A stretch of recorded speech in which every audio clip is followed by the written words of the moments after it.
Sarah writes in and says, my fiance and I have lived in our home for the past 4 years. We bought the house together, and both of our names, and listen carefully, both folks, listen carefully, both of our names are on the title and the deed, but the loan is strictly in his name. We are now, as you might expect, since we're reading this, we're now splitting up, and all of a sudden, and my children and I are finding another place to live, so we've got to go. Do I have the rights to getting equity from the house? Plus, she wants to know, do I have to vacate the premises since technically I'm on the deed?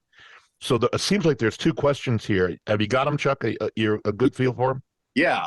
Does she have to leave just because they broke up? No, that house is as much hers as it is his. Right, she's on the deed, right? I mean, yeah.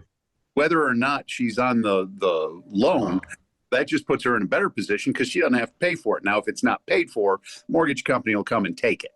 But I guess the question is, her argument does she have equity if he goes to sell? Can he buy her out? But if there's no contract, she owns half that property. Whether or not she has liability for the mortgage is irrelevant. She owns that property. So she could go after her ex-fiance for financial if he goes and sells the house and tries to withhold any money from her, or they wouldn't be able to do it, right? On the deed. Her name is on the deed. She has to sign the papers. She has to agree, right? At closing, she has to sign the papers. That's the key, yeah. That's exactly correct. She doesn't walk away until she's satisfied with the numbers. Putting someone on that you're not married to on the deed while you're taking the loan, it may not be the brightest idea because she owns she owns as much of the property as he does. Right. He owes the money. Right. And he can't sell it without her. With her. Right. And she's not going to sign off on it until she's satisfied. Absolutely. Yeah. So Sarah, you have more in this. She's got some leverage. You got some leverage there, girl. So good for you.